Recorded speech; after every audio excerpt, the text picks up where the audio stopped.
Hey, Peter here with Rover Vents. We actually just got a fresh batch of rear organizers from VanDer Moon. Pretty cool blue color over here. What they look like. And I want to demonstrate one way of installing them. You guys can actually install them in many different ways. The way I'm going to do today is I'm going to use Rivet-Nuts and 1/4 bolts. This way, if I need to take them off, I can. So that's the upper corner for the right hand door for a Sprinter, and I'm going to show you kind of what we're going to use. So you guys can use a basic Amazon Rivet-Nut setter like that. It's pretty inexpensive. We have one that uses air at the shop. Okay, you're going to need a drill, appropriate size drill bit with a stopper so that you don't go through. And then I'm using 1/4 Rivet-Nuts. These are zinc plated. You can get them stainless steel, probably better. And then we've got stainless steel bolts. I'm gonna go with these just because they're gonna match the interior of the van. All right. So these guys, they do not have any openings on the front, but they are marked in the rear, and that marking actually there's a hole underneath. Okay. I'm gonna install them using only 4 points. I already made holes in 2 of them. All right, and soldering iron or 2 or whatever. So I'm gonna use that to make a hole. Now these holes can be made by burning with one of these, or you can simply use a sharp object and kind of go through. I like this one just because that will burn the material a little bit and kind of prevent it from coming apart in the future. But if you don't have one of these, you can definitely just punch a hole. They are marked on the back. Okay. Different ways of getting them on as well is you can use self-tappers, but you would probably pick a different location. The Sprinter already has a hole exactly where the markings are, or you can use a rivet instead of a Rivet-Nut. Okay. So before we do the holes, I already have again 2 of them. Let me show you on the door how it's gonna look.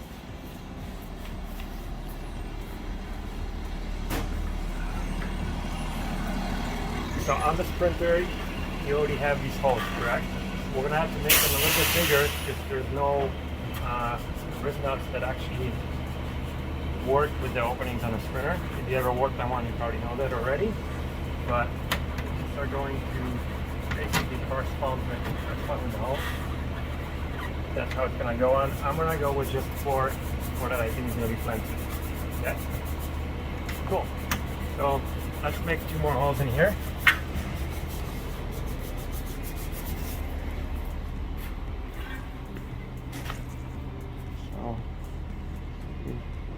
Going right through, and then I'm going to go through on this side for good measure.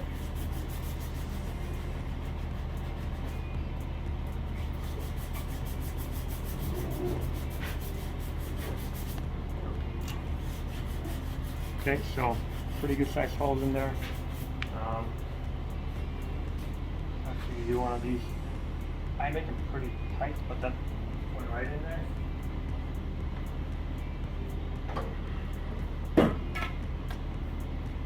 Kind of what it's going to look like when finished. Again, I'm going with these because the rest of the van will have the same thing. Okay. Put it on the side. Grab one of these.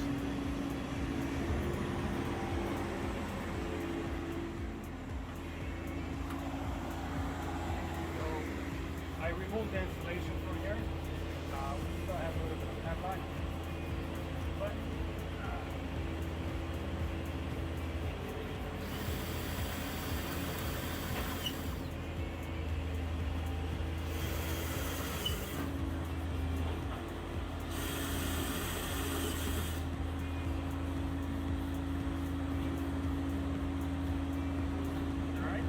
next, we're going to debore the openings, so follow me.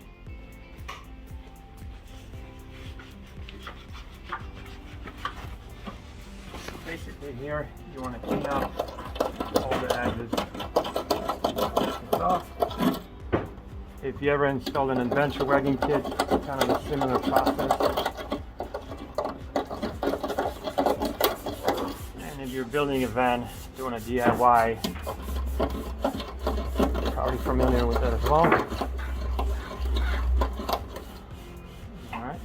we good? Okay, you can stop. So next bit, we're gonna just paint the openings now, so prevent any rust in the future.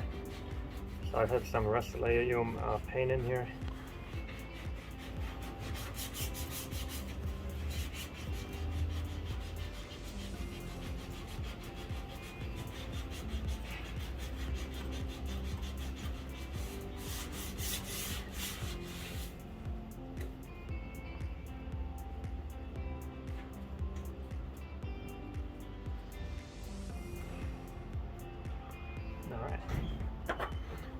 We're gonna let that dry a little bit, and then we're gonna set the Rivet-Nuts in there next. So paint dried. So we're gonna install these guys. Again, at the shop we have a pneumatic tool. You can use a simple Amazon tool.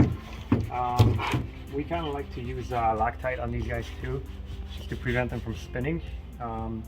Probably an overkill, but just something that we do here.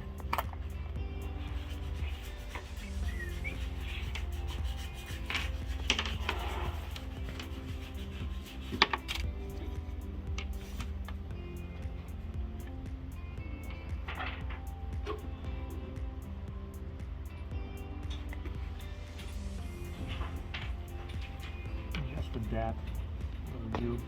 I need to go overboard on that.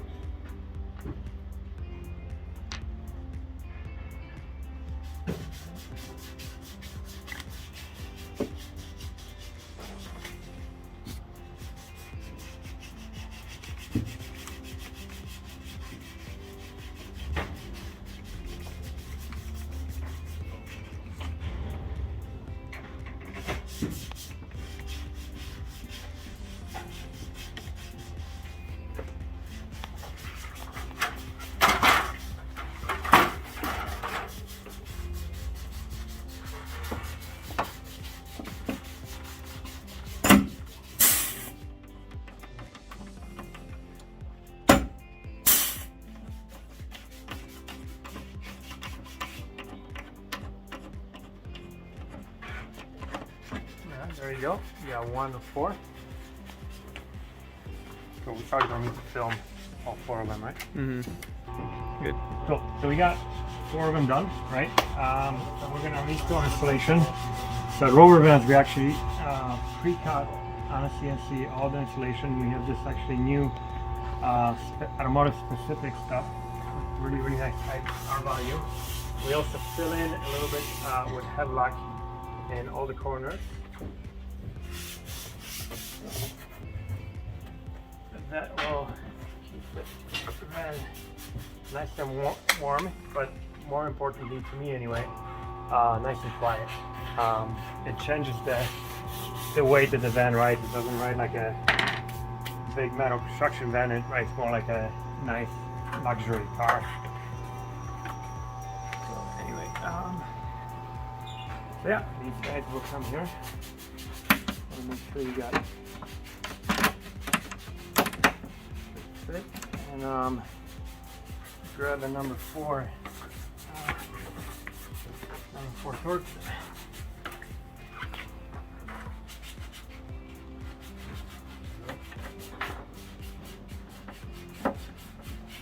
You always want to be kind of a little careful so that you don't overspin or don't tighten too hard. As any rib knot or any rib knot could spin if not installed properly, and or if over torqued, you can probably spin all of them, even when installed good.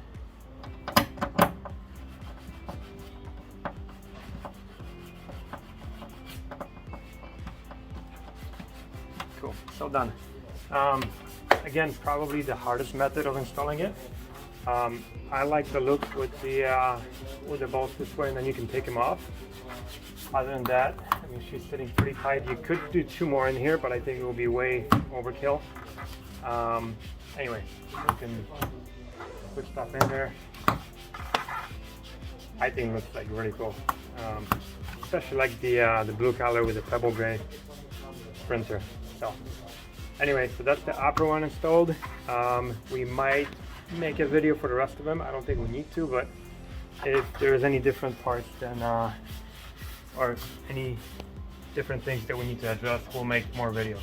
I wanted to add some of the very upper pockets that came. They did not come with the markings like we saw, kind of like in here. Okay, the holes are still there, and you can feel them with your thumb. So they're still in there. They're just not marked. It's not a huge deal. You can still find them and puncture through. Okay. So to continue, I've burned 6 more holes in here. There's actually 2 more in here, and I may or may not put them in. I kind of want to see how it's going to sit with 6 of them. I think it will be plenty. However, a little bit different than the top ones, and I'll show you on the door. So these openings actually do not match what VanDer Moon had in mind for installation, right? So what I did here is I put the organizer basically where it sits, and then I used the holes that we made and used this tool to basically punch a mark. I'm going to mark it on here to where we need to drill new holes. Okay, so after that, drill new holes. I just treated them with rust-proof ink paint.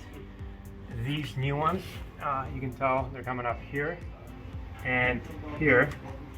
This one's not ideal. It's kind of close to that hole. So we may rethink that one in the future, or maybe not make a hole before actually figuring out where you want them. But at any rate, you basically do need to make new holes. And if you want to do the same installation as we do, you're gonna have to drill them out, put the Rivet-Nuts in there, and kind of repeat the process as the one up there, but with brand new holes. All right, and then I'll install this and keep rolling. This one is on. That was actually the first one I installed. One thing I found is that after making these holes and I punched through all of them, I was off a tiny bit. I want to say probably an 1/8 of an inch, maybe 1/4 of an inch. But all I did was make these holes just a little bit bigger, and I kind of pulled down as I installed it, went on fine. My advice, I guess, if you guys are doing it. So what I did here is I installed one in here, one in here. So my next move will be to basically secure this guy. Secure this guy on here. Grab a tool. And this is going to take a little bit longer, but I think it will ensure a better installation all in all. So basically, once I get this guy on, what I'm going to do is take the marker, and then I'm going to punch through, and I'll probably do, again, 2 of them at a time. Install the Rivet-Nuts, go through the process again, maybe doing 2 and 2, just to make sure that I get everything in a precise opening. And pro tip number 2 would be making these openings just a tad bigger. This way you have a little bit more room to play with.